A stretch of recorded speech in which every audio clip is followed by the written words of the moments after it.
2 choses que je devais encore dire suite à l'entrevue que j'ai eue avec mon frère. La première question, je crois qu'il faudra que tu me rappelles ce dont on a dit. Donc ce sera pour la prochaine fois. La première des choses, ça va? Il faudra que je me rappelle. Tandis que là, il y a une question qui était posée, est-ce que les sœurs peuvent-elles se réunir entre elles? Elles peuvent se réunir si c'est pour savoir comment vous préparez le foufou, et ça, il n'y a pas de problème. Hein. Vous pouvez vous réunir entre vous, mais pour vous exhorter, non.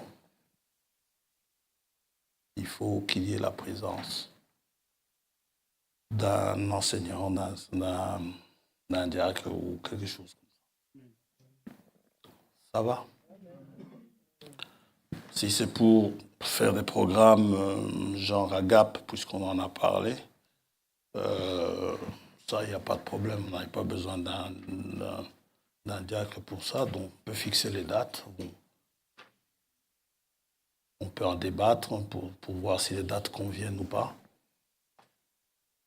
À moins que vous ne vouliez le faire les jours de la Sainte-Seine, ça, c'est à vous de le dire. Ça va? Donc, réunion, non, si c'est pour prier ensemble, quand le Seigneur dit 2 ou 3, s'ils s'accordent pour demander les choses, si vous vous accordez sur une requête de prière, prier ensemble, ce n'est pas interdit du tout. OK? Tout dépend de quel genre de réunion vous voulez accomplir. Pour ce qui est des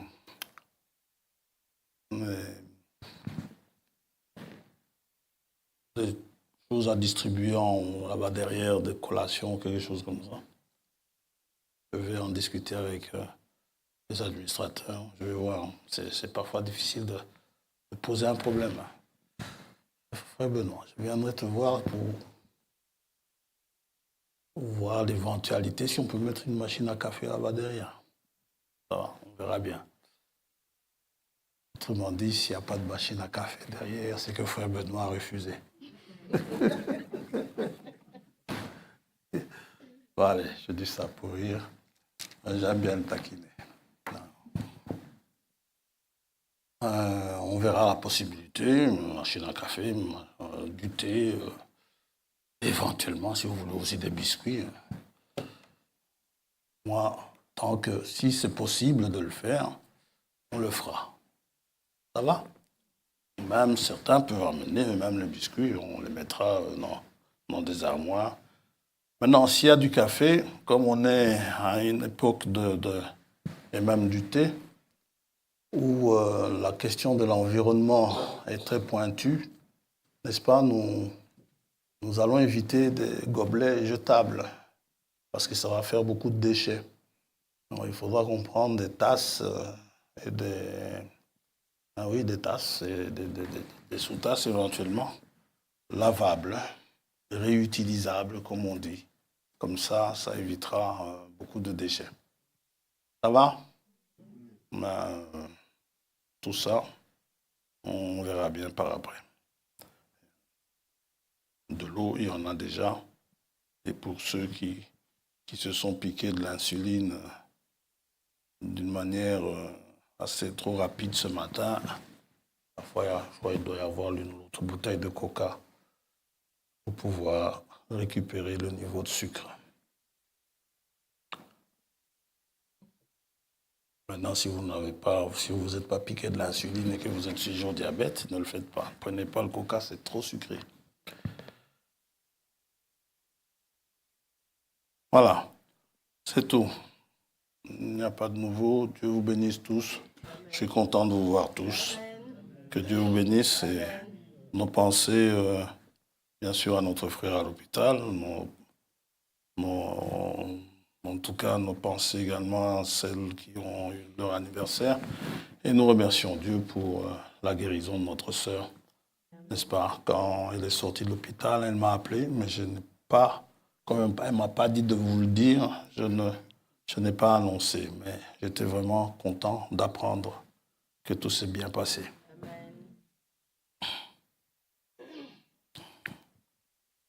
Alors, ce matin, nous allons, comme tous les dimanches matins, sonder les Écritures et voir ce que nous pouvons partager en ce jour. Nous allons prier. Père céleste, Dieu Tout-Puissant, nous venons à toi pour te dire merci. Merci pour toutes les bonnes, les mauvaises choses par lesquelles nous sommes passés. Mais tant que l'amour de toi n'a pas diminué en nous, nous savons que tu nous aimes. Parce que nous t'aimons parce que tu nous as aimés les premiers. Nous t'aimons parce que tu nous aimes. Et c'est la preuve que tu nous aimes pendant que nous sommes là. Nous sommes venus pour te parler. Nous t'avons parlé, nous avons prié. Nous sommes venus pour te louer, nous t'avons loué. Nous sommes venus pour écouter ta parole, nous allons l'écouter. Te prions de bien vouloir l'inspirer pour nous, de nous donner à nous tous des oreilles attentives, que nous puissions bien comprendre ces choses qui sont difficiles à comprendre. Mais pour tes élus, cela va de soi, parce que tu les as équipés pour cela. Nous nous attendons à toi, nous te demandons pardon pour nos fautes. Elles sont nombreuses. Puissions-nous bénéficier de ta miséricorde. Bénis ta parole encore. Au nom de Jésus-Christ, notre Seigneur, nous t'avons prié. Amen.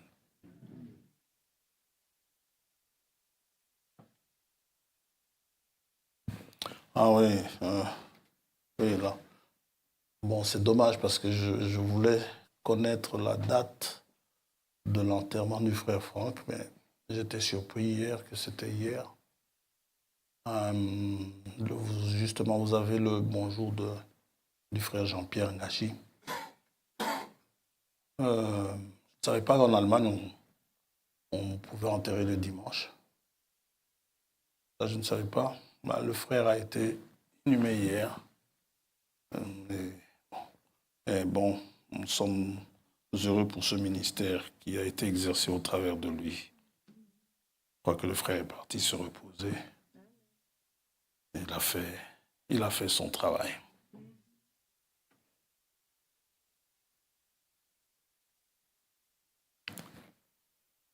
Nous allons lire dans Éphésiens chapitre 1er.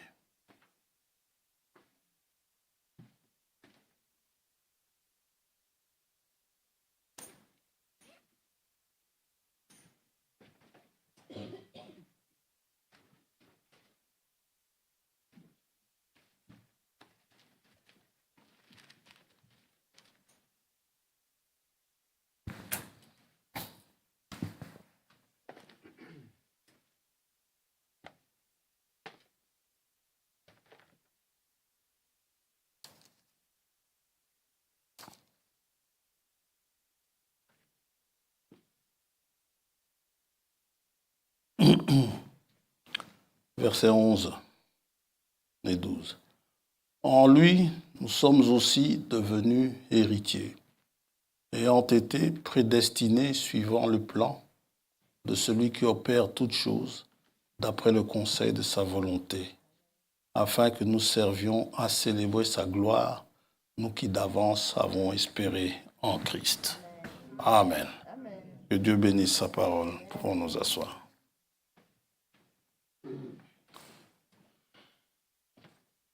Par ces deux versets, surtout le 11, nous apprenons que Dieu a un plan.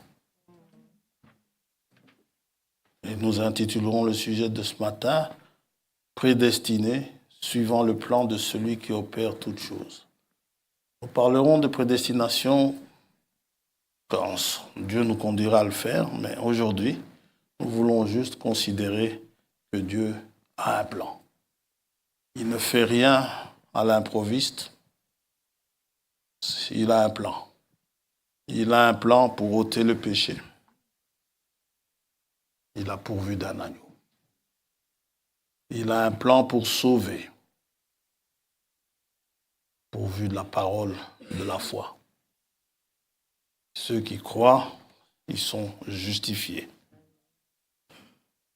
Il a un plan pour nous sauver de la colère. Il y a un enlèvement. tout se fait suivant un plan qu'il a conçu lui-même. Il nous a prédestinés, ça veut dire destinés à l'avance.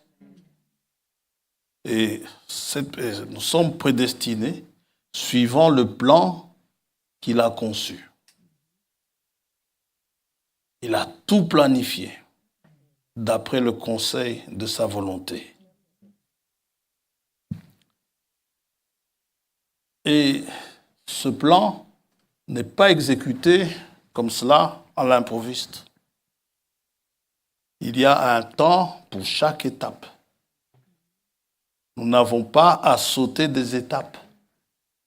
Nous n'avons pas à inverser des étapes.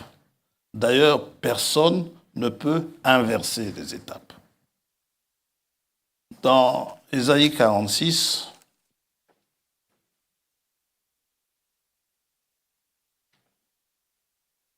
il a un plan pour que nous passions du jugement à la vie.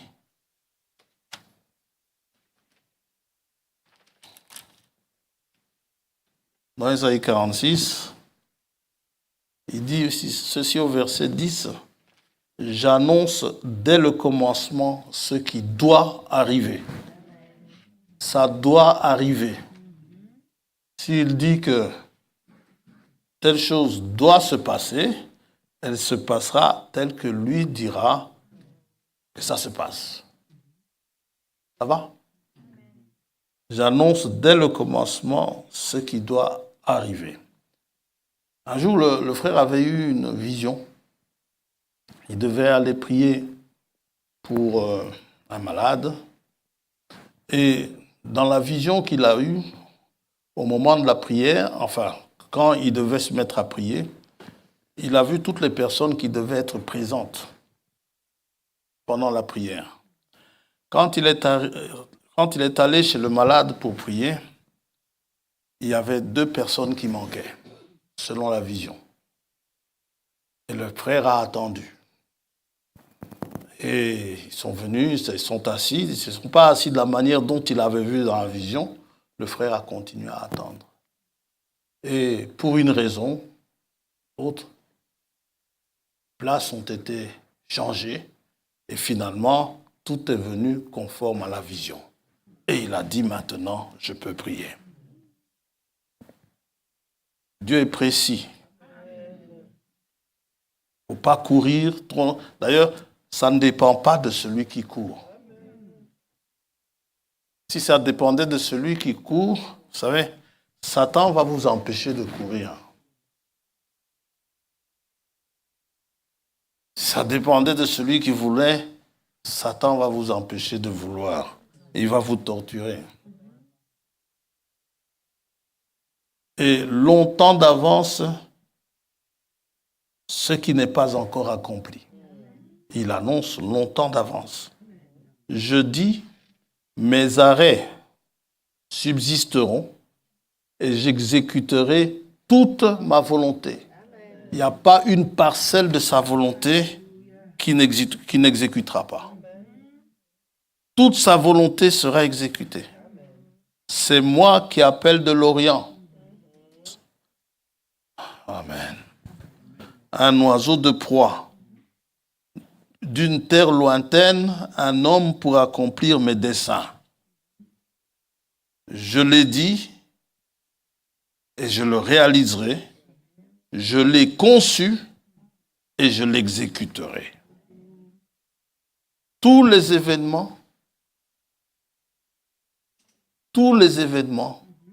du début à la fin, Dieu a fixé les temps ou les moments. Quand, au sortir du temple, les disciples lui demandent, lui montrent d'abord ce beau temple, lui disant, comme Jésus s'en allait, Matthieu 24, comme Jésus s'en allait au sortir du temple, ses disciples s'approchèrent pour lui en faire remarquer les constructions. Il est beau ce temple, Seigneur. Mais il leur dit, voyez-vous tout cela, je vous le dis en vérité, il ne restera pas ici pierre sur pierre qui ne soit renversée. Il s'assit sur la montagne des Oliviers et les disciples vinrent en particulier lui poser cette question. Dis-nous quand cela arrivera-t-il? Parce que Dieu sait quand ça va arriver. Il ne dit pas ça comme ça au hasard, non. C'est ainsi dit le Seigneur, Dieu sait quand ça va arriver. Et quel sera le signe de ton avènement? Et de la fin du monde, Dieu en a fixé les temps. Dans Actes chapitre 1er, il dit aux disciples,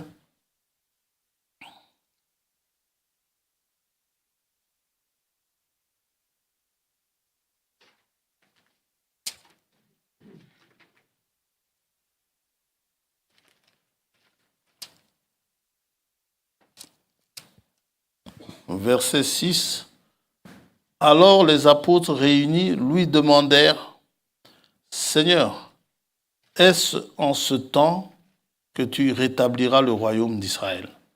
Il leur répondit, ce n'est pas à vous de connaître les temps ou les moments que le Père a fixés de sa propre volonté, de autorité.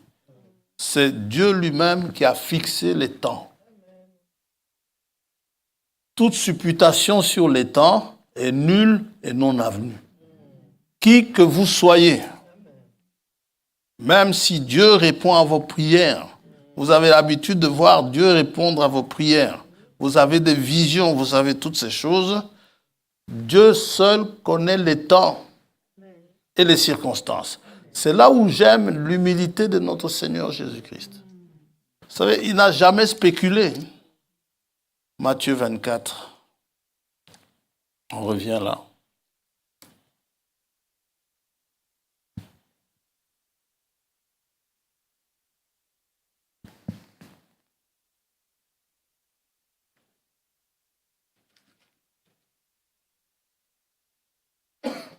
Verset 32. Instruisez-vous par une comparaison tirée du figuier. Dès que ses branches deviennent tendres et que les feuilles poussent, vous savez que l'été est proche.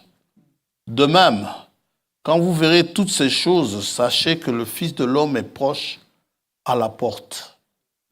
Seigneur, c'est vague ça. Dis-nous quand, quelle année? Je vous le dis en vérité, cette génération ne passera point que tout cela n'arrive. Le ciel et la terre passeront, mais mes paroles ne passeront point. Verset 36, pour ce qui est du jour et de l'heure, personne ne le sait, ni les anges des cieux, ni le Fils, mais le Père seul.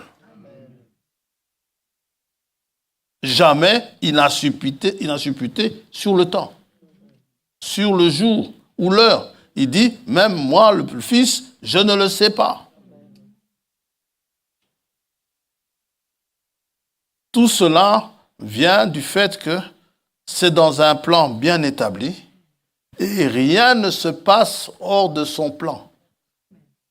Et comme ce qu'il a projeté en ce qui vous concerne et en ce qui me concerne sont des projets de bonheur et non de malheur, nous ne paniquons pas devant le désordre qu'il y a dans le monde aujourd'hui. Poutine ne nous fait pas peur. Il peut menacer, mais je sais ceci, tant que je suis sur la terre, et si je suis en Belgique, et Dieu sait qu'il y a un témoin de lui partout dans le monde, tant que je suis en Belgique, Poutine ne lâchera pas son Satan 2. Ça va?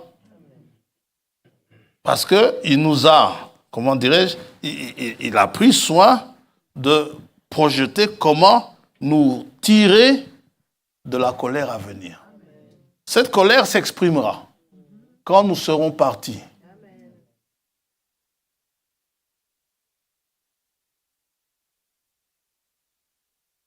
Tout est fait selon son plan et dans les dates que lui-même connaît. Il avait planifié dès le commencement comment tirer Adam et Ève d'affaire. quand ils sont tombés. Et pour voir que c'était planifié longtemps à l'avance, dans Genèse 3, 21, on connaît bien par cœur quasiment ce verset.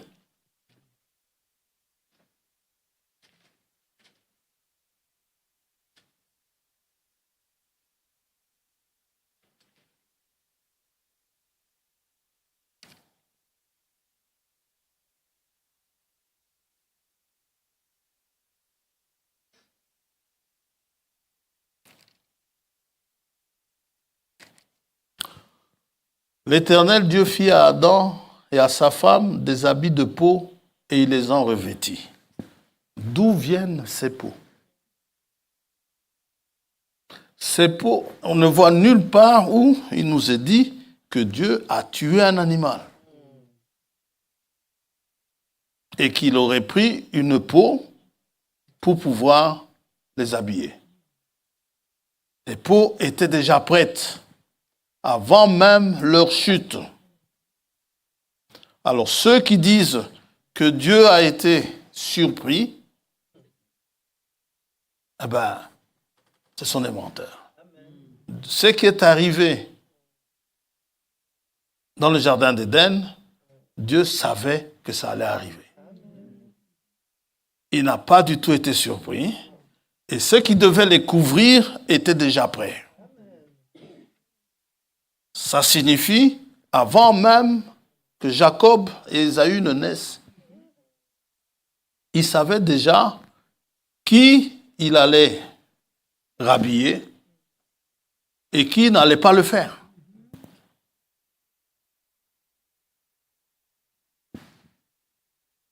La peau était la part, lors des sacrifices, c'était la part du sacrificateur.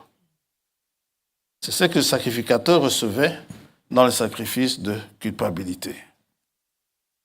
Dans Lévitique, chapitre 7,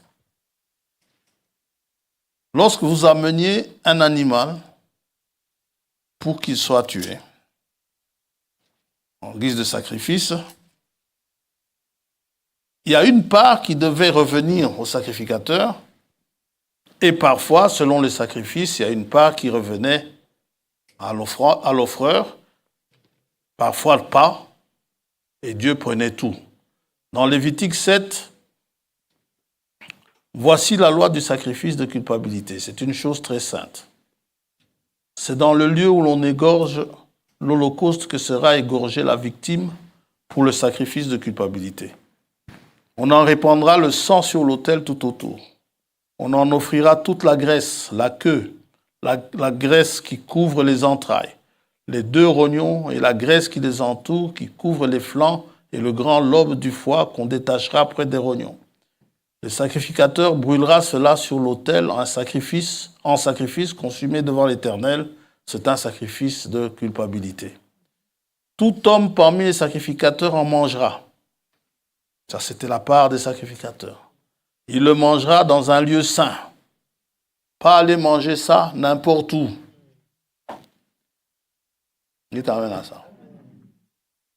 Si vous voulez un parallèle, pour ce qui est de chanter, les cantiques de Sion, on ne les chante pas en terre étrangère. Il faut manger ce sacrifice dans un lieu saint. Un lieu mis à part. Pour cela, c'est une chose très sainte. Il en est du sacrifice de culpabilité comme du sacrifice d'expiation. La loi est la même pour ces deux sacrifices. La victime sera pour le sacrificateur qui fera l'expiation. Le sacrificateur qui offrira l'holocauste de quelqu'un aura pour lui la peau de l'holocauste qu'il a offert. Cette peau était un gage du fait que le sacrifice a bien eu lieu, du fait que l'animal requis était bien celui-là. Ce n'était pas un autre animal. Ça veut dire que lorsque on vous vend de la viande déjà préparée, n'est-ce pas? Vous pouvez ne pas être sûr, vous demandez c'est quel animal. On peut vous dire c'est du bœuf. Tout ce que vous pouvez faire, c'est faire confiance à la personne qui a préparé, disant que c'est du bœuf. Ça se pourrait qu'il vous donne un chat. Ça se pourrait qu'il vous donne un chien. Ça se pourrait qu'il vous donne un autre animal. Et ici, vous apportez votre animal, votre sacrifice au sacrificateur, pour que le sacrificateur ne garde pas le taureau qui est sans défaut. Ça veut dire un très beau taureau, n'est-ce pas? Et qu'il le remplace par un autre animal, comme ça il va cacher le taureau, disant que j'ai offert le sacrifice, il va amener la peau du taureau en question pour vous montrer que c'est bien le taureau qui est mort. Et c'est aussi l'évidence que, d'abord, qu'il y a eu un sacrifice, et c'est l'évidence, pourquoi? Parce qu'il ne peut pas y avoir de peau sans sacrifice. Cet animal a été tué pour rien, en apparence. Mais en fait, il a été tué pour vos péchés. Et pour les miens. Tout cela pour vous dire que nous qui attendons l'enlèvement, la date est fixée. En quelle année, je ne sais pas. Et je ne veux pas savoir en quelle année. Mais je veux quand même qu'en 2024, je sois prêt. S'il n'est pas là en 2024, eh bien, il arrivera en 2025. S'il n'est pas là en 2025, ce sera en 2026. Sinon, il viendra quand même après ma mort. Cet enlèvement aura bien lieu. Dieu connaît la date.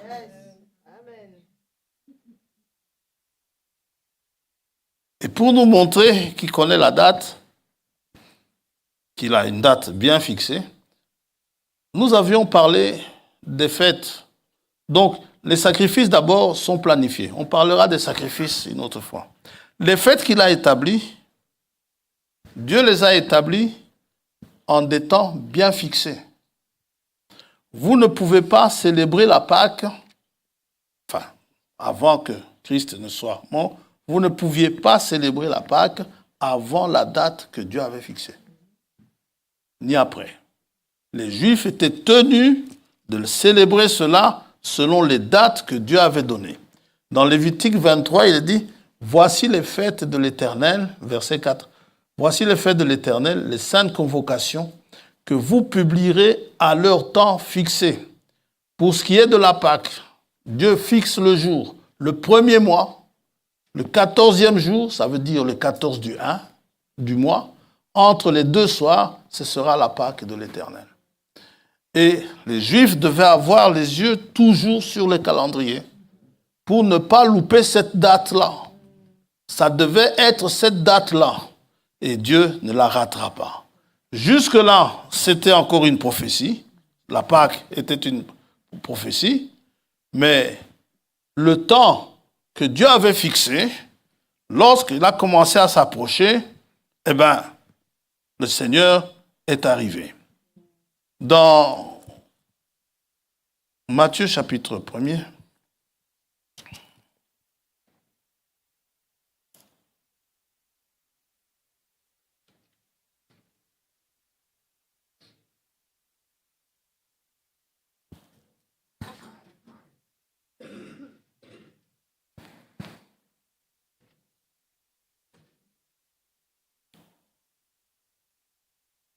verset 22, il est dit, « Tout cela arriva afin que s'accomplisse ce que le Seigneur avait annoncé par le prophète. » Qu'est-ce qu'il a annoncé? « Voici la Vierge sera enceinte, elle enfantera un fils, et on lui donnera le nom d'Emmanuel, ce qui signifie Dieu avec nous. » Dieu connaissait déjà cette Vierge avant la fondation du monde. Et chaque fille d'Israël, jeune fille d'Israël, devait rester dans cet état n'est-ce pas? Jusqu'à ce que Emmanuel vienne. Parce que chaque fille devait s'attendre à justement apporter le Messie. Chaque juive. Elle devait s'attendre à cela, que c'est elle qui va porter le Messie. Celle qui était déshonorée avant était disqualifiée. Si Marie s'était déshonorée avant, elle aurait été disqualifiée. Mais elle était en attente du Seigneur. Ne sachant pas que c'était le moment où le Messie devait venir, mais quelque chose a mis en elle de pouvoir se garder telle qu'elle. Quand bien même elle était fiancée. Le fiançailles ne vous autorise pas à. Il faut attendre. Et ça montrait que c'était quelqu'un qui attendait. Joseph aussi attendait. Parce qu'il n'a pas été surpris lorsque l'ange lui dit « Tout ceci arrive afin que s'accomplisse » et ainsi de suite. Joseph, s'étant réveillé, fit ce que l'ange du Seigneur lui avait ordonné et il prit sa femme avec lui. Il a cru et Dieu ne pouvait agir que dans une famille de croyants.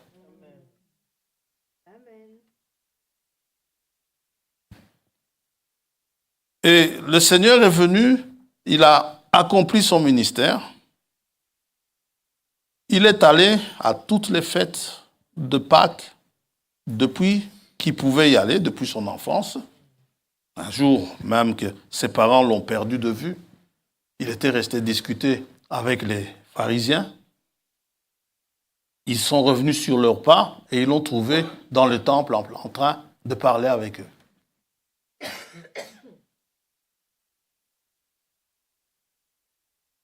Ensuite, il a grandi et il a commencé son ministère, comme on nous dit, à l'âge de 30 ans.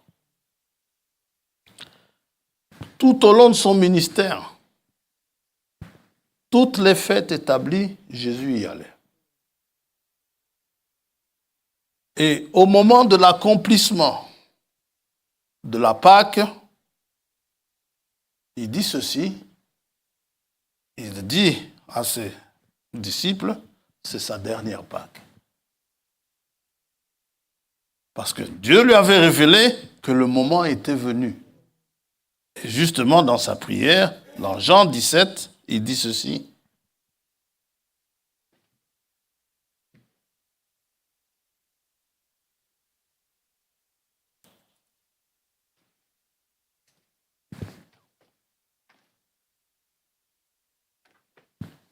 Il sera arrêté dans Jean 18. Dans Jean 17, après avoir ainsi parlé, Jésus leva les yeux au ciel et dit, « Père, l'heure est venue. » C'était le moment. Glorifie ton Fils afin que ton Fils te glorifie. Paul dit, c'est au temps marqué qu'il est mort. Il n'est pas mort à un autre temps. Romains 5.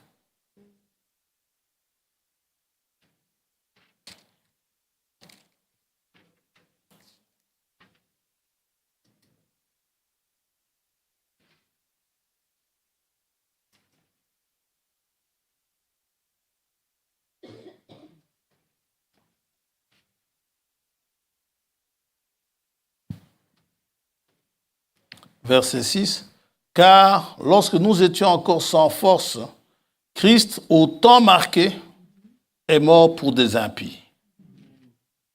Jamais avant l'heure, mais toujours à l'heure, selon un plan bien établi. » Vous savez, quand vous allez quelque part, vous tapez sur votre GPS la destination, le GPS vous dit vous allez arriver à telle heure. Mais tout au long du chemin, le GPS corrige l'heure à laquelle vous deviez arriver. La première heure que le GPS avait donnée. Pourquoi? Parce que il y a des embouteillages devant. Parfois, il y a un accident devant. Et puis, les circonstances ont changé. Le GPS est surpris. Ce qui fait, s'il vous a dit que vous arriviez à 14h15, à un moment donné, vous allez voir, c'est 14h16, et puis 14h20, et puis 14h30, puis 14h45. Mais Dieu, quand il fixe le temps, rien ne le surprend. Qu'il y ait un accident devant et qu'il n'y en ait pas, ça ne le surprend pas. L'heure, il ne la changera pas pour me faire plaisir. Donc, je n'ai pas à dire, Seigneur, attends, je ne suis pas encore prêt. Quand ce sera l'heure, ce sera l'heure. Dans Jean 7,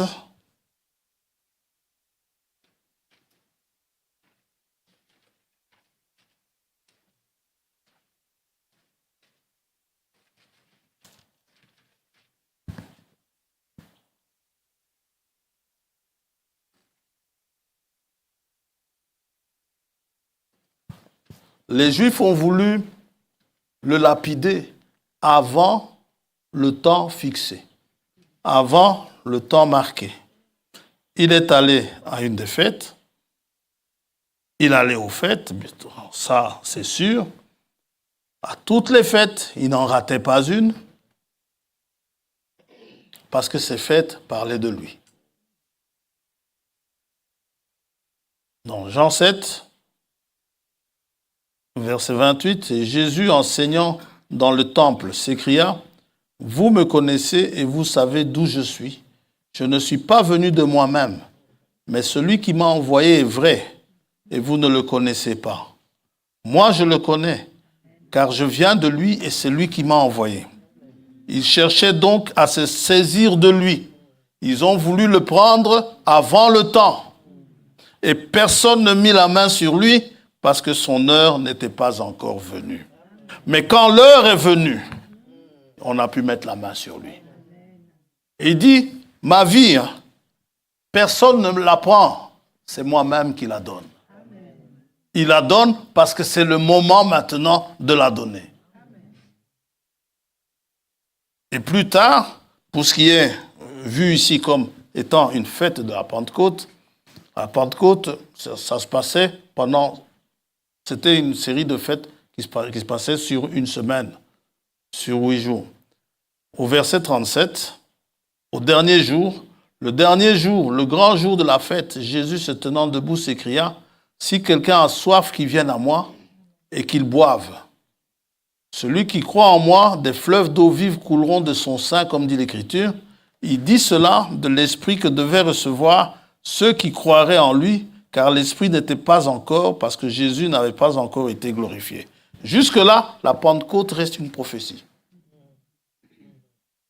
Ces fleuves d'eau vive qui devaient couler de leurs seins, des seins des croyants, ça restait encore une prophétie. Mais il va y avoir un jour et une heure à laquelle cela va s'accomplir.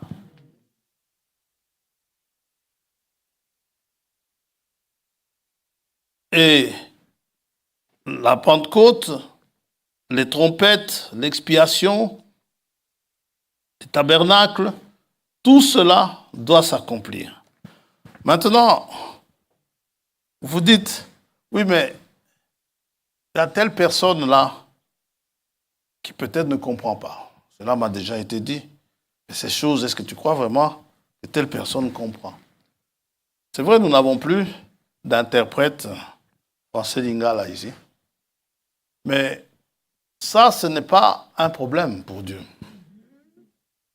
Il n'y avait pas d'interprète araméen, arabe, ce jour-là à Jérusalem. Il n'y avait pas d'interprète araméen, crétois, ce jour-là à Jérusalem, le jour de la Pentecôte. Dieu s'est chargé lui-même que l'arabe, le crétois, le juif, tous entendent. Que tous entendent dans sa voix, dans sa langue. C'est pourquoi je ne me fais aucun souci pour cela. Pierre ne comprenait pas grand-chose. avant la Pentecôte. Ils ne savaient d'ailleurs ni lire ni écrire. Et Jésus leur enseignait des choses difficiles. Et il leur posait la question, avez-vous compris toutes ces choses? Ce message que nous avons reçu, qui semble être facile à comprendre, il n'est pas aussi facile à comprendre que ça. Il n'est compris que par ceux qui sont destinés à comprendre. Ceux qui ne sont pas destinés à ça, vous pouvez vous taper la tête contre le mur, ils ne comprendront jamais.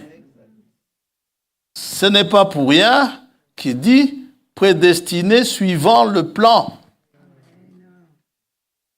Et ces prédestinés-là ont un privilège. Éphésiens chapitre 1er.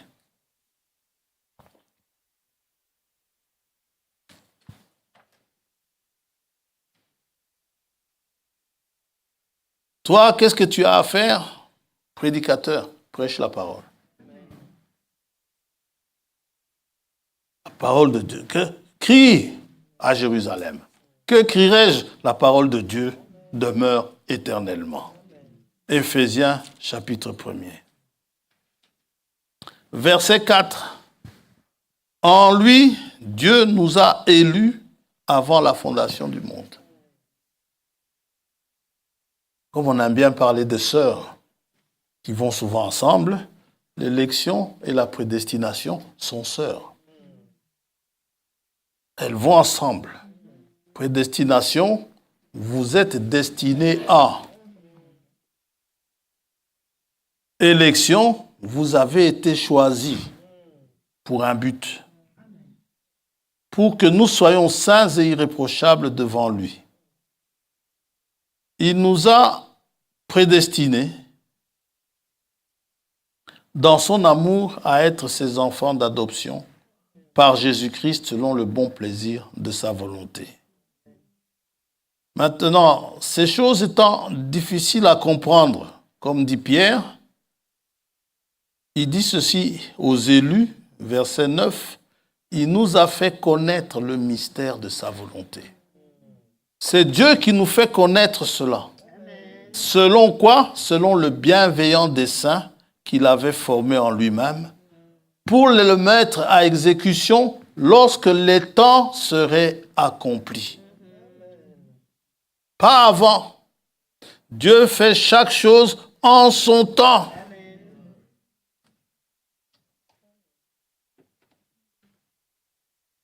Pierre dit, toi, tu veux me laver les pieds? Jésus lui dit, écoute, ce que je fais maintenant, tu ne le comprends pas encore. Mais tu comprendras bientôt. Si nous pouvons seulement prendre cette attitude d'attendre que Dieu lui-même nous fasse comprendre, nous comprendrons les choses. Mais si nous voulons prendre de l'avant, ça ne marchera pas. C'est pourquoi, pour comprendre, c'est que les tonnerres ont dit, attendez que les tonnerres parlent. Ah, le tonnerre, c'est le message. Non. Jean n'a pas dit, j'ai entendu quand il a levé les mains, il a crié le message. Non. Il dit, il a crié, quand il a fait entendre ses voix, cette tonnerre, n'est-ce pas? On va lire cela parce que moi, je ne dis pas cela très bien. Apocalypse chapitre 10.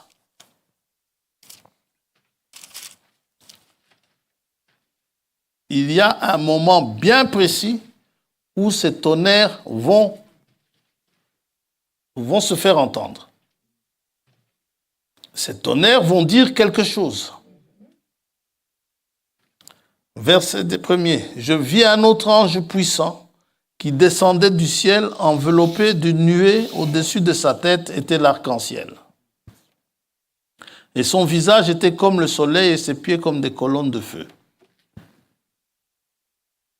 Si vous voulez savoir qui c'est, regardez le visage dans Matthieu 17 du Seigneur transfiguré. Il était comme le soleil. Et ses pieds comme des colonnes de feu, les reins. il tenait dans sa main un petit livre ouvert. Il posa son pied droit sur la mer et son pied gauche sur la terre. Il cria d'une voix forte comme rugit un lion. Quand il cria, les 7 tonnerres firent entendre leur voix. Quand est-ce qu'ils firent entendre leur voix? Quand il cria. Au moment bien précis où il crie comme rugit un lion. Parce que celui-là qui a un visage comme le soleil, il lui est arrivé à un moment donné à parler comme un agneau. Lorsque il avait été mis à la croix, c'est un agneau qui a parlé. C'est un agneau qui a bêlé. Mon Dieu, pourquoi m'as-tu abandonné? Mais quand il rugit comme un lion, c'est un moment où c'est un autre moment où la dispensation a changé. Sa voix est devenue autre. Quand il parlait au milieu des gens, personne ne fuyait. Même Jean, on a dit vendredi, n'avait pas de problème à poser sa tête sur sa poitrine. Mais quand Jean l'entend dans Apocalypse 1er, avec une voix semblable au bruit de grandes eaux, avec une voix de trompette, Jean dit, quand je l'ai vu, je suis tombé à ses pieds comme mort. Sa voix a changé. C'est toujours la même personne. Il dit semblable à un fils d'homme. Mais certaines choses ont changé. Là où on a pris l'habitude de le gifler, là où on a pris l'habitude de le contredire, là, il devient non contredisant. Vous ne pouvez plus le contredire. Quand il parle, vous vous taisez. Dans un temps bien particulier. Aujourd'hui, les gens peuvent dire tout ce qu'ils veulent.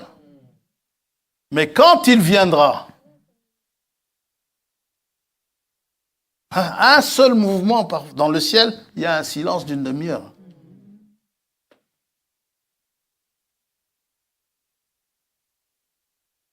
Il a un plan pour me sortir d'affaire. Pierre n'avait pas compris ces choses. Mais le jour de la Pentecôte, Pierre a dit des choses que beaucoup n'ont pas comprises. Dans Luc chapitre 10, Jésus dit ceci.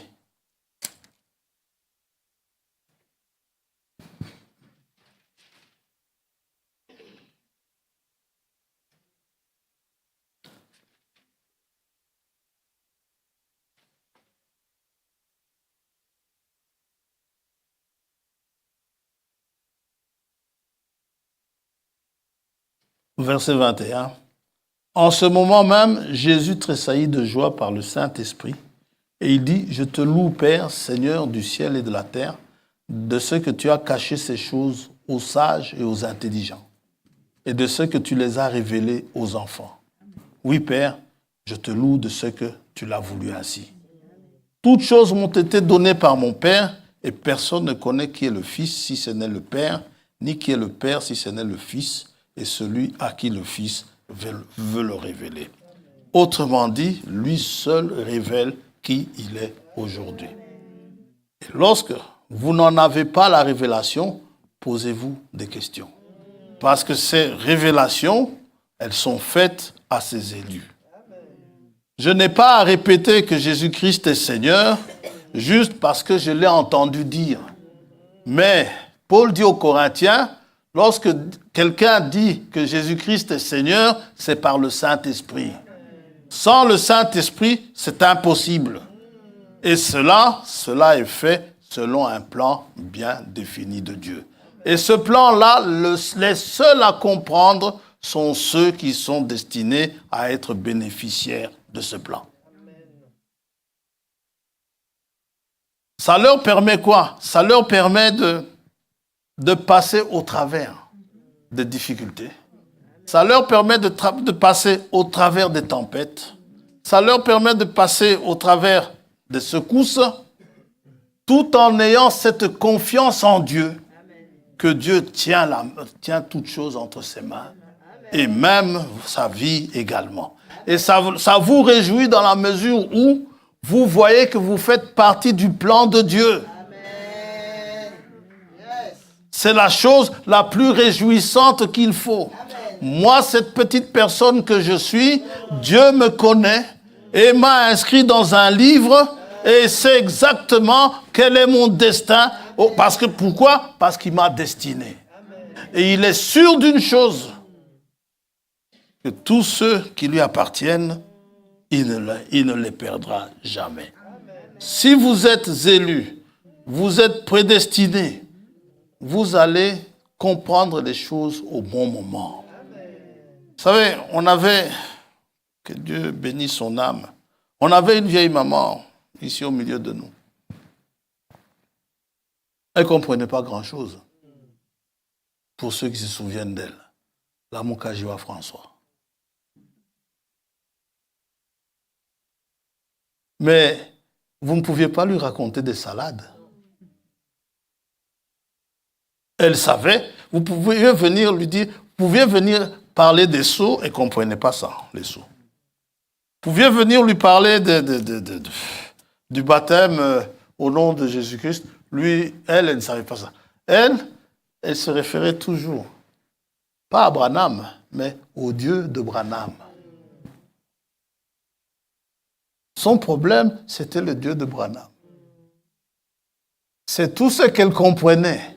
Et je crois que c'était suffisant pour son salut.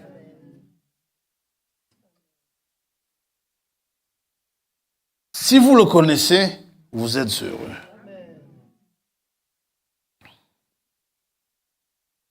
Le plan de Dieu ne peut pas échouer. Le Saint-Esprit va vous interpréter cela pour vous. Parce que Pierre, il n'avait pas fait d'études pour apprendre le crétois. Il n'avait pas fait d'études pour apprendre le grec, qui était la langue des intellos à l'époque. Le jour où la Pentecôte a eu lieu, c'était exactement le jour où il devait avoir lieu. La date que Dieu avait fixée. Le jour où la Pâque a eu lieu, c'est-à-dire quand le Seigneur a été immolé, c'était à l'heure, puisque l'heure était venue, c'était à l'heure exacte dont la prophétie parlait que Dieu avait marqué. Puisque Christ est mort au temps marqué. Dans Actes chapitre 2,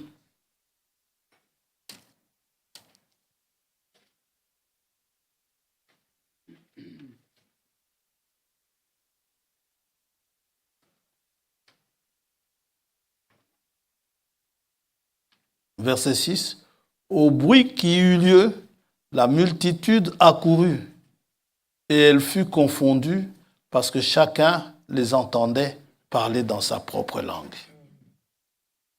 Interprète, non, pas besoin. Ils étaient tous dans l'étonnement et la surprise. Et ils se disaient les uns aux autres, voici ces gens qui parlent, ne sont-ils pas tous Galiléens?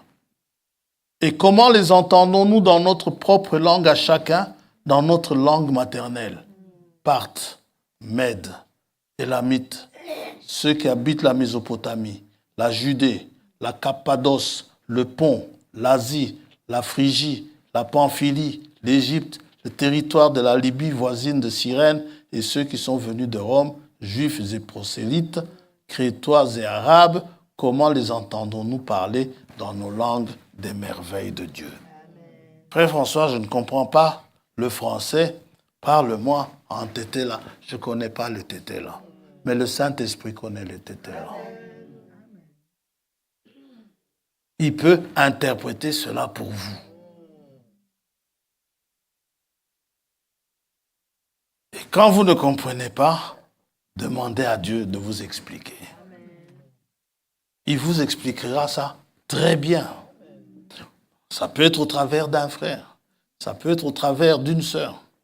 ça peut être au travers d'un événement que vous comprendrez. Et le plan qu'il a effectué ne peut pas échouer. Dans ce plan, il y a de quoi me sauver. Quel est ce plan? Dieu a tant aimé le monde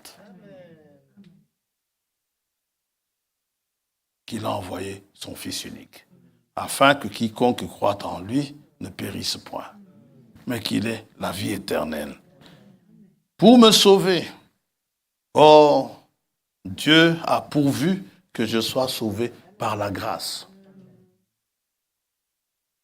Et le message que Dieu nous donne, comment il va faire pour ôter le péché, tout ce qui est écrit de la Genèse à l'Apocalypse, dans tout cela se trouve un message destiné à vous faire comprendre que c'est par grâce. Amen. Quand il donne des chiffres, sachez qu'il y a un chiffre de la grâce. Quand il y a des mots, sachez qu'il y a des mots qui expriment cela. Quel que soit le signe. Lorsque il appelle Aaron, vous allez dire comme par hasard, Aaron avait 4 fils. Non, ce n'est pas un hasard. Aaron avait 4 fils pour qu'avec Aaron, il fasse 5. Et tout le monde sait ce que signifie 5. Il y a un plan dans les sacrifices. Il y a un plan dans les fêtes. Il y a un plan dans la parole de Dieu. Il y a un plan dans tout ce qui doit arriver. Et aujourd'hui, nous déplorons que frère Franck soit parti. Vous savez, il avait ce don de vous expliquer par les Écritures la guerre en Ukraine. Maintenant, vous dites, oui, mais maintenant qu'il n'est plus, je ne comprends plus. Non. Le Dieu qui lui montrait cela est capable de vous le montrer. Mais son exemple nous sert à voir justement que nous devons nous attendre à Dieu. Et non pas à nous attendre à l'homme. D'ailleurs, il dit, maudit soit celui qui s'attend à l'homme. Parce que le jour où j'enlève l'homme, vous êtes perdus. Mais Dieu, lui, ne nous sera jamais enlevé.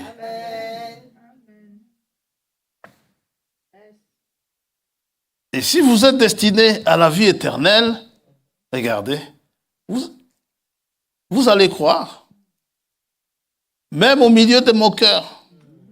Actes chapitre 13.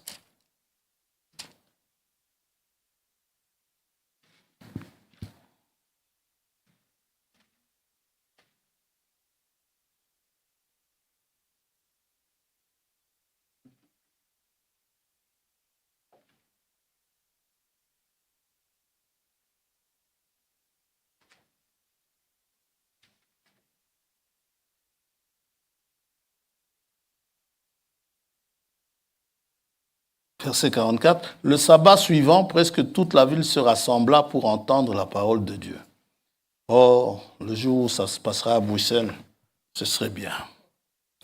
Les Juifs, voyant la foule, furent remplis de jalousie et ils s'opposaient à ce que disait Paul en le contredisant et en l'injuriant. Paul et Barnabas leur dirent avec assurance, c'est à vous premièrement que la parole de Dieu devait être annoncée. Mais puisque vous la repoussez et que vous vous jugez vous-même indignes de la vie éternelle, voici, nous nous tournons vers les païens. Dans chaque âge, à chaque moment, Dieu aura toujours des témoins. Dieu n'a pas envoyé Jésus-Christ avec l'idée que, bon, vas-y, il y en a qui auront peut-être pitié de toi et ils croiront en toi. Dieu savait qu'un tel croirait, qu'un tel ne croirait pas. Et à tous ceux qui l'ont reçu, il va leur donner le pouvoir de devenir des enfants de Dieu. Car ainsi nous l'a ordonné le Seigneur. Je t'ai établi pour être la lumière des nations. C'était Paul. Je t'ai établi pour être la lumière des nations, pour porter le salut jusqu'aux extrémités de la terre. Regardez, ceux à qui cela est destiné, les païens se réjouissaient en entendant cela. Ceux qui se réjouissent de la parole de Dieu, ça leur donne la joie Vous savez, on dit souvent, hein, les goûts et les couleurs, on ne discute pas. Mais quelqu'un qui trouve la parole de Dieu insipide, ce n'est pas pour lui. Mais quelqu'un qui trouve la parole de Dieu comme ce qui suscite la joie, ça lui est destiné. Vous ne comprenez pas ce qui lui donne la joie. Mais c'est pour lui. Vous ne pouvez pas comprendre cela. Oh, jeune fille, d'où viens-tu? Je viens de l'Assemblée. Ah, tu viens de l'Assemblée, oui. Et qu'est-ce que tu portes là? Je porte ma Bible. Et tu crois dans ce qui est là-dedans? Oui, là-bas. Du début à la fin. Et comme elle venait de l'Assemblée, elle n'avait pas encore mangé, elle avait sa pomme, elle mangeait.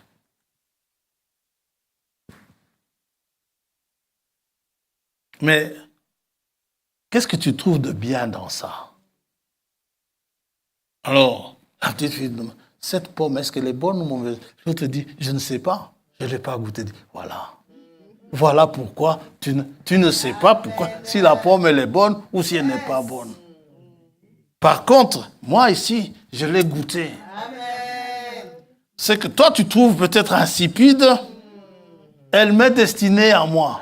Et cette parole, elle me montre comment faire pour être sauvé. Qu'est-ce que je dois faire? Juste me repentir. C'est ce qu'il me demande. La parole me demande de me repentir, de croire. Ceux qui croiront et qui seront baptisés seront sauvés. Les païens se réjouissaient en entendant cela. Même si je suis païen, même si tu es païen. Ils glorifiaient la parole du Seigneur. Et tous ceux qui étaient destinés à la vie éternelle crurent. Amen. Les autres, non. Oui. Yes. Les autres, donc, qui n'ont pas cru, qui n'étaient pas destinés à la vie éternelle, n'ont pas cru. La parole du Seigneur se répandait dans tous les pays, mais les Juifs excitèrent les femmes dévotes de distinction et les principaux de la ville provoquèrent une persécution contre Paul et Barnabas et les chassèrent de leur territoire. Paul et Barnabas secouèrent contre la poussière de leurs pieds et allèrent à Icône, tandis que les disciples étaient remplis de joie et du Saint-Esprit. Vous verrez que le plan de Dieu va toujours tout droit vers Jésus-Christ. C'est notre seule source de salut. Et même les sacrifices tels qu'ils sont donnés, les sacrificateurs évoluent. Nous avons vu tout à l'heure déjà dans Genèse 3, Dieu lui-même étant sacrificateur. La sacrificature va évoluer. Elle va évoluer jusqu'à... On va quitter l'ordre d'Aaron pour arriver à l'ordre de Melchisédek. Tout ça pour nous montrer que selon Aaron, c'est imparfait, mais il y a une sacrificature parfaite qui va arriver, qui va faire de sorte que mon salut soit assuré. Parce que Dieu devait trouver quelqu'un. Il cherche, nous dit le psaume. Il cherche pour voir qui intercède pour les hommes. Et il ne trouve personne. Alors Dieu prend la décision. J'irai moi-même. Et c'est dans ce plan-là que même les anges ne savaient pas. Satan a tout essayé pour savoir. Depuis la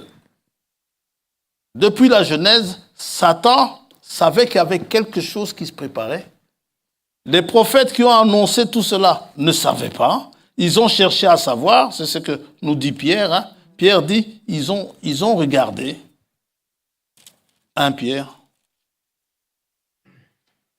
chapitre 1er donc, verset 10. Les prophètes qui ont prophétisé touchant la grâce qui vous était réservée ont fait de ce salut l'objet de leurs recherches et de leurs investigations. Ils ont cherché. Ils voulaient sonder l'époque et les circonstances marquées par l'Esprit de Christ qui était en eux et qui attestaient d'avance les souffrances de Christ et la gloire dont elles seraient suivies. Ils voulaient sonder l'époque. Les temps et les circonstances appartiennent à Dieu seul. Dieu seul a fixé ces choses selon sa propre autorité. Amen. Ce qui fait, aujourd'hui, nous sommes heureux pour ce plan merveilleux, n'est-ce pas, que Dieu a conçu pour que nous soyons sauvés. Et nous allons justement, dans les jours qui viennent, plonger nos regards là-dedans pour que nous puissions voir comment Dieu a fait ces choses et que cela parvienne jusqu'à nous aujourd'hui. Et comment nous en bénéficions. Et lorsque vous savez cela, qu'est-ce que vous faites à ce moment-là? C'est là que vous le louez de tout votre cœur. Je ne peux pas vous demander ce matin, louer de tout votre cœur, non. Ça vous arrive de le louer de tout votre cœur lorsque vous avez compris ce que Dieu a fait pour vous. Pas parce que je vous le demande, mais parce que vous avez compris ce qui se passe.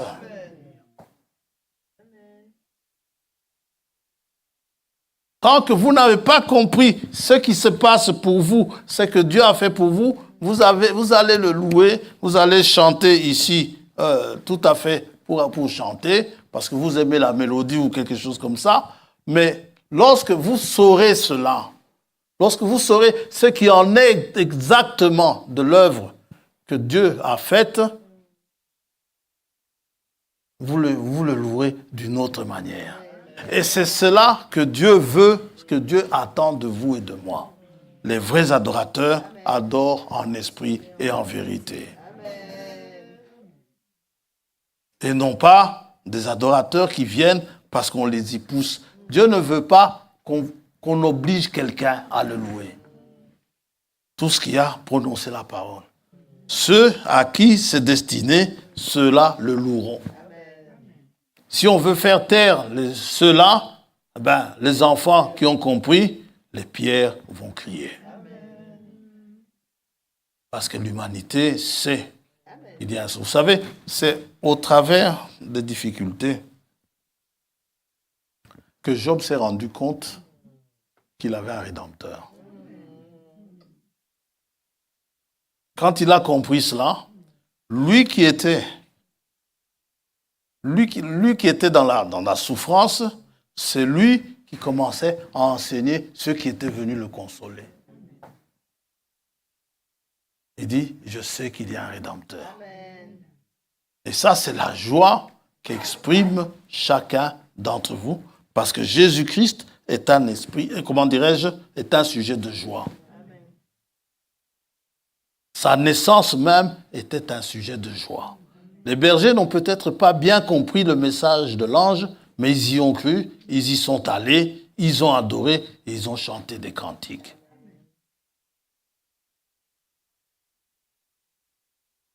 Le plan que Dieu a fait, il le dit, il le fait comprendre à ses élus. Nous l'avons lu là tout à l'heure, dans Éphésiens chapitre 1er, n'est-ce pas? Si cela ne vous est pas révélé, il y a un problème. Il nous a fait connaître le mystère de sa volonté, selon le bienveillant dessein, donc le bienveillant plan qu'il avait formé en lui-même. Ce qui fait, Seigneur, si tu as fait connaître ça aux élus éphésiens, pourquoi ne ferais-tu pas connaître ça aux élus de Firlan? C'est cela notre prière ce matin. Pourquoi tous ces sacrifices, pourquoi tous ces chants, toutes ces louanges, ces prières, pourquoi toutes ces choses? Il y a un but à cela. Dieu a toujours aimé habiter au milieu de son peuple. Et il est au milieu de nous. Ça, c'est le plan qu'il avait pour l'humanité. Et ce plan, il le mettra à exécution. Dans les jours qui viendront, nous verrons. On va arriver à ceci. Comment est-ce que Dieu a changé toutes ces choses, a fait évoluer les choses pour que vous et moi, nous puissions être sauvés. Et cela ne fait qu'exprimer l'amour que Dieu a pour nous. quand vous voyez que Dieu vous aime, c'est tout simplement merveilleux.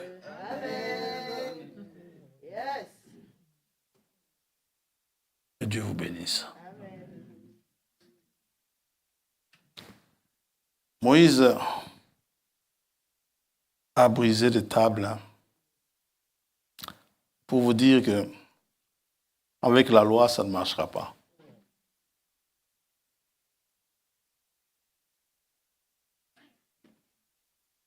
C'est pour ça qu'il a brisé les tables. Il ne savait pas ce qu'il faisait. Mais Dieu nous fait comprendre ces choses. Et dans son plan, n'oubliez jamais ça. Vos actions, les miennes, nos actions à nous tous, doivent manifester Christ. Il y aura des moments où nous flancherons. Le but de Dieu est de nous rendre semblables au Fils de Dieu. C'est le but qui s'est fixé. Et si dans nos actions, nous ne faisons pas les choses qui manifestent Christ, il y a un problème dans notre foi. Ça peut arriver qu'involontairement, vous flanchiez. C'est arrivé à David, mais la vie de David manifestait Christ. Ça peut arriver, c'est arrivé à Moïse, à un moment donné, la vie de Moïse a manifesté Christ. Si la leur a manifesté Christ, la vôtre également doit le faire. Et c'est ça que Dieu veut. Dans son plan, il a voulu avoir des fils et des filles. Et ces fils et ces filles doivent avoir ce caractère bien trempé, ce caractère de chrétien. Prions le Seigneur.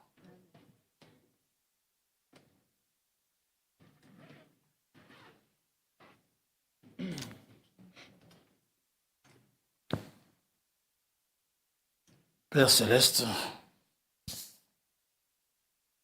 est écrit dans de nombreux endroits afin que l'Écriture s'accomplisse. Parce que la chose a été annoncée longtemps à l'avance. Il est écrit, le temps est proche, parce que le temps a été fixé. Lorsque la promesse que Dieu avait faite à Abraham, le temps approchait où cela devait s'accomplir, Dieu était déjà prêt.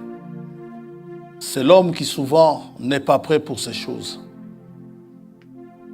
Et nous voulons être prêts pour ce jour-là. Tu as pourvu d'un moyen pour nous faire fuir la colère, pour éviter la colère à venir. Ta colère qui va frapper le monde.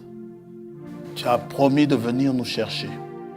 Et quand cela va s'abattre sur le monde, tes élus n'y seront plus.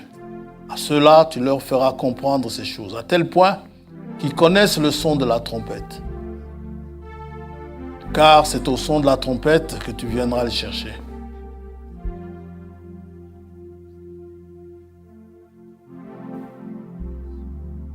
Et ils veulent tout simplement être prêts ce matin. Que tu nous aides dans notre vie, dans notre marche. Que tu nous assistes partout où nous allons. Ce que nous te demandons ce matin, c'est de nous prendre par la main, de nous ouvrir les yeux. Toi qui as promis de venir acheter sans argent auprès de toi ce collier pour nous oindre les yeux, pour que nous voyions les choses que nous devons voir, pour que nous puissions avoir des oreilles pour entendre ce que l'Esprit dit. Accorde-nous cette grâce, ce privilège ce matin. Merci encore pour nous avoir inscrits dans ce plan, pour nous avoir fait des participants à ce plan. Nous qui sommes de la race de Dieu désormais, par ce merveilleux esprit d'adoption que nous avons reçu. par lesquels nous crions Abba Père. Nous te demandons de nous assister comme tu l'as fait avec les Éphésiens. Que tu nous les révèles également. Que tu nous fasses connaître ce que tu attends de nous. Au nom de Jésus-Christ notre Seigneur, nous t'avons prié. Amen.